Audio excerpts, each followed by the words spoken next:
तालियां बजाकर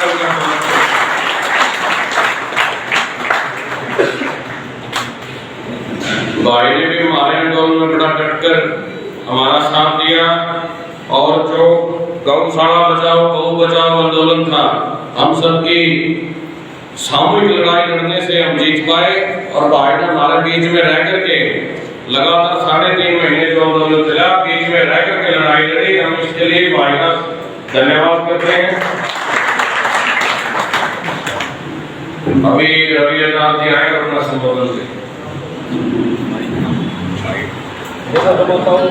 बना ली भाई 2 मिनट में कट के फिर स्टार्ट भेजनी है व्हाट्सएप।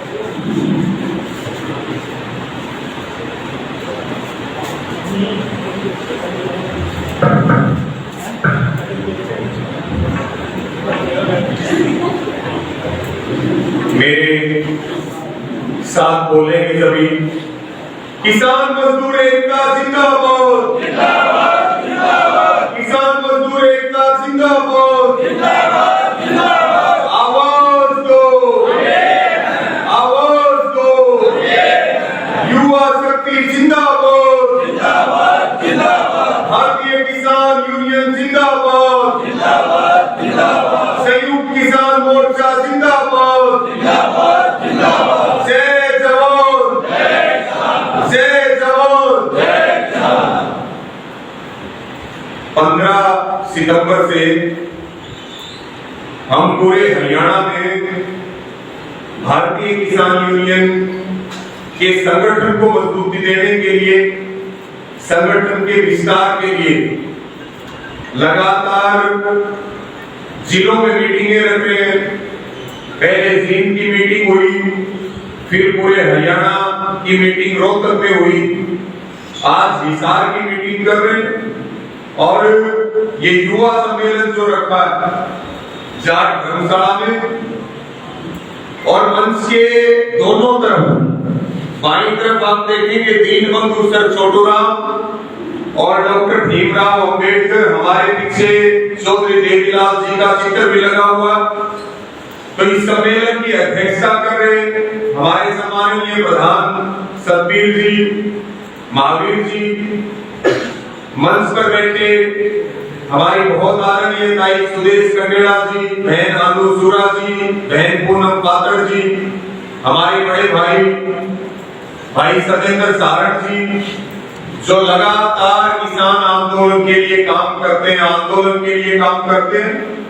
इसी के साथ में हमारे आदरणीय सुजान सरपंच जी, भारतीय किसान यूनियन के हमारे प्रदेश के उपाध्यक्ष है भाई अमरवीर मान जी, वो भी एक बार आगे आएंगे। और गांव रोहनाथ से भी पूरी टीम, शहीदों का गांव रोहनाथ, वहां से भी सभी हमारे साथी चल करके आए हैं। और मेरे सामने बैठे हमारे बुजुर्ग, इनका आशीर्वाद बहुत जरूरी है। युवा सम्मेलन में बुजुर्गों का आशीर्वाद भी जरूरी है। हमारे नौजवान साथी और हमारे मीडिया के बंधु, काफी देर से आज ये सम्मेलन चल रहा है और सम्मेलन में बहुत सारे वक्ताओं ने अपने विचार रखे हैं। साथियों, इस तरह के सम्मेलन, इस तरह की मीटिंगें हमने करनी शुरू कर दी और अपने संगठन को मजबूत बना लिया। तो मैं आपको पूरे विश्वास और जिम्मेदारी के साथ ये बात कह सकता हूं कि 6 महीने आप संगठन पे काम कर लीजिए, हरियाणा के कोने कोने में संगठन बना लीजिए। सरकारें 5 साल में बदल जाती हैं, लेकिन आपकी किसान सरकार कभी बदलेगी नहीं, पूरी मजबूती के साथ चलाएगी।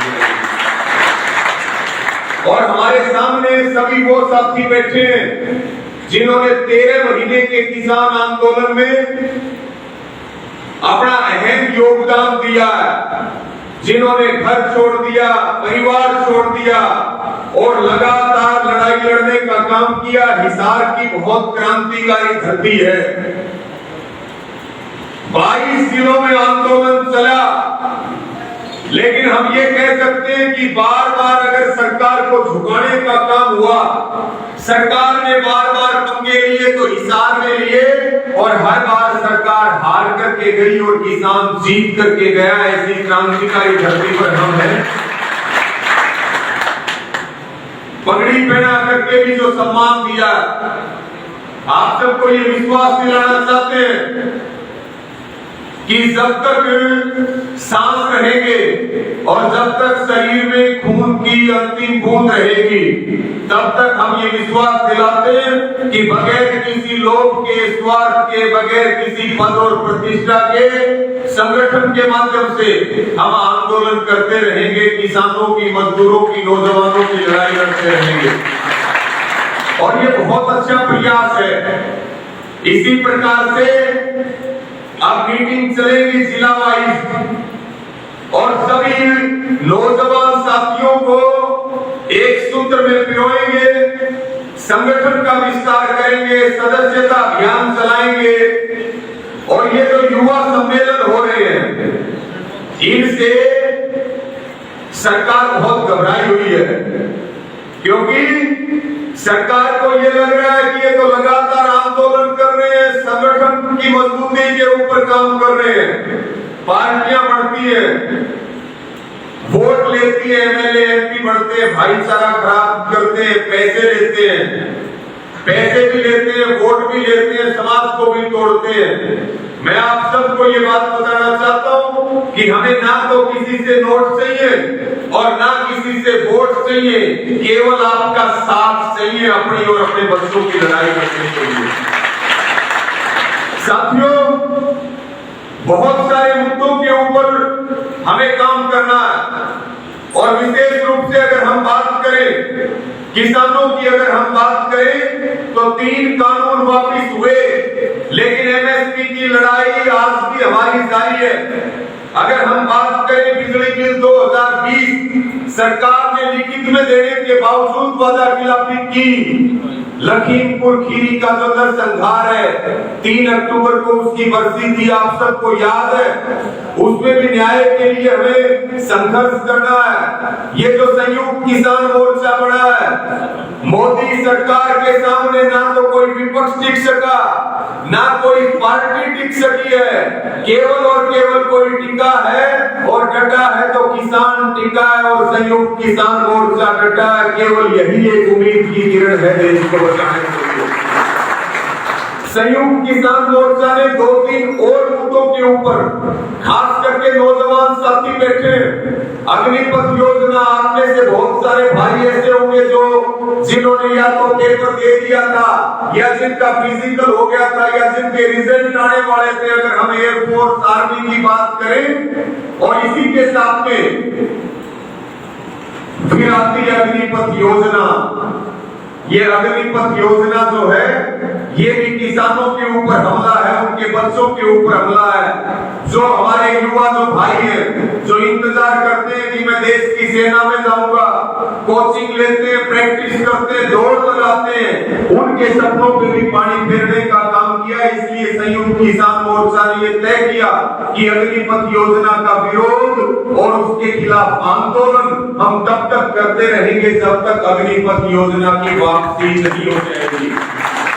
3 और नए मुद्दों के ऊपर हमें अगला जो आंदोलन होगा, आप देखिए लगातार हरियाणा में भी कार्यक्रम चल रहे हैं, छोटे आंदोलन भी हो रहे हैं और इसके साथ में आप ये भी देखिए कि पूरे उत्तर भारत की बात करें, दक्षिण भारत की बात करें, संयुक्त किसान मोर्चा के नेता हर जगह जा रहे हैं। सरकार घबराई हुई है क्योंकि सरकार को ये पता है, चाहे महंगाई का मुद्दा हो, चाहे बेरोजगारी का मुद्दा हो, चाहे वो देश को बेचने की बात हो और चाहे वो तानाशाही और गुंडागर्दी की बात हो, सारे मुद्दों को लेकर के लोकसभा चुनाव से पहले एक बड़ा आंदोलन इस देश में होगा, जिसकी तैयारियां हम आज से, अभी से करने के लिए जगह जगह जाते हैं।